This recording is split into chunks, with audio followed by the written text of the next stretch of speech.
Assalamualaikum warahmatullahi wabarakatuh. Baiklah, perkenalkan nama saya Utari Madela Afifa dari kelas SI2 dengan nomor BP 21101152610087. Saya akan mempresentasikan materi Sistem Informasi Manajemen.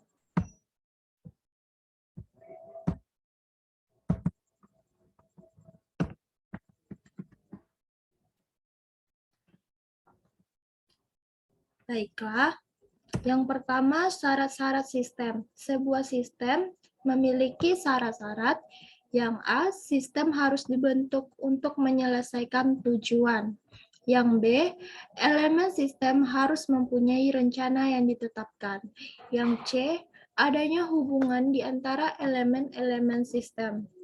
Yang E, unsur dasar dari proses harus informasi dan material lebih penting daripada elemen sistem. Yang F, tujuan organisasi lebih penting daripada tujuan elemen. Yang kedua, komponen sistem. Sistem memiliki komponen. Yang A, batas sistem, buan dari. Yang B, lingkungan luar sistem, environment. Yang C, penghubung sistem, interface. Yang D, masukan sistem, input. Yang E, keluaran sistem, output. Yang F, pengolah sistem.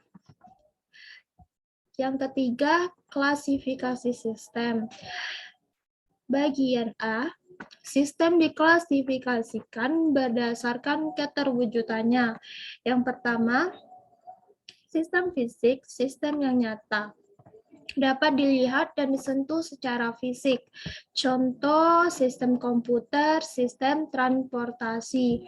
Yang kedua, sistem abstrak atau konseptual merupakan sistem yang berupa pemikiran atau ide-ide, serta hanya dapat menggambarkan data atau informasi.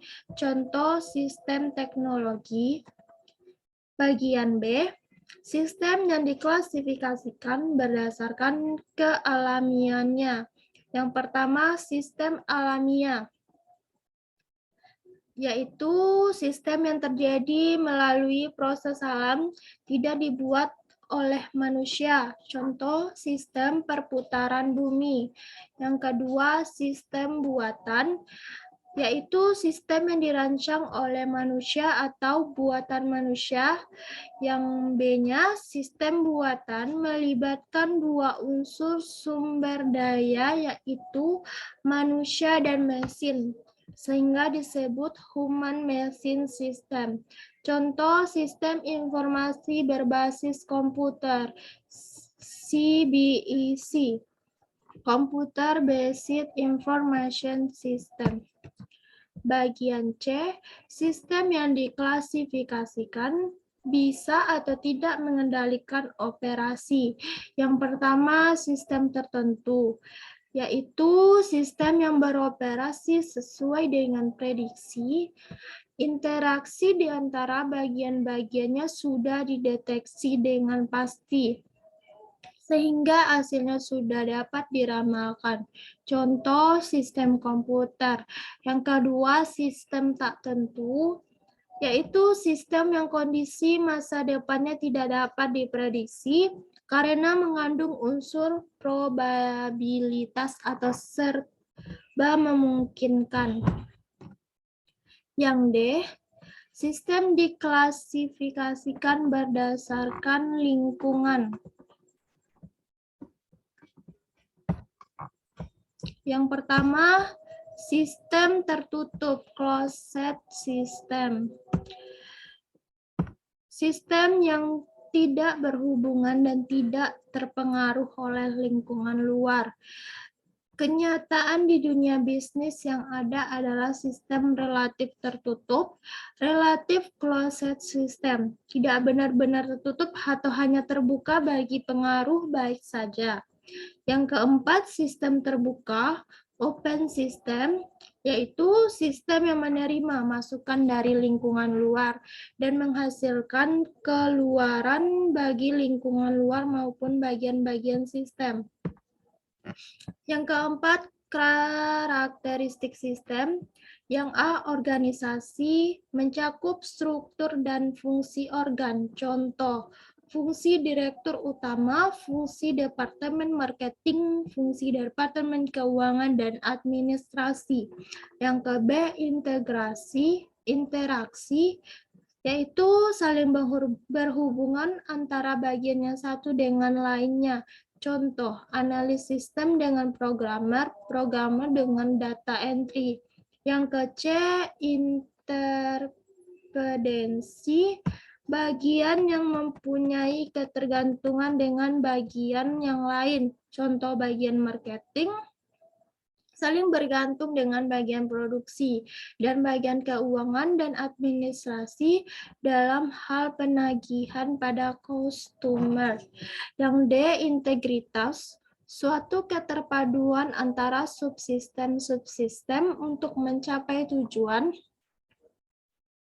Contoh, bagian marketing mendapat pesanan 100 komputer, tapi hanya mampu menyediakan 50. Maka untuk menangani masalah tersebut, diadakan kerjasama dengan perusahaan lain yang bergerak dalam bidang yang sama.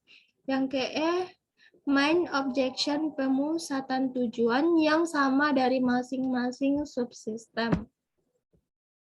Yang kelima, yang mempengaruhi kualitas informasi yaitu tergantung dari 4 hal. Yang A, akurat. Informasi harus benar-benar bebas dari kesalahan dan tidak menyesatkan. Yang ke B, tepat waktu. Informasi yang datang kepada penerima tidak boleh terlambat. Yang C, relevan. Informasi harus mempunyai manfaat untuk pemakainya. Yang D, lengkap. Informasi yang akan digunakan harus selengkap mungkin, jangan setengah-setengah. Yang keenam, tujuan manajemen dalam informasi. Yang pertama yaitu menyediakan informasi yang berguna dalam menganalisis data dan pengambilan keputusan bagi suatu perusahaan atau bisnis. Yang kedua, memudahkan pekerjaan dan pengelolaan manajemen dalam suatu perusahaan atau bisnis. Yang ketiga, menyediakan informasi dalam perhitungan produk, harga pokok jasa, dan tujuan-tujuan lain yang menjadi target manajemen. Yang keempat, menyediakan layanan yang dapat digunakan sebagai media, pengendali, perencana, evaluasi, dan sebagai sarana perbaikan yang berkelanjutan. Yang kelima, memecahkan berbagai masalah dalam bisnis yang meliputi layanan, biaya produk, serta strategi bisnis. Sekianlah presentasi saya pada mata kuliah Sistem Informasi Manajemen. Terlebih dan terkurang saya minta maaf. Assalamualaikum warahmatullahi wabarakatuh.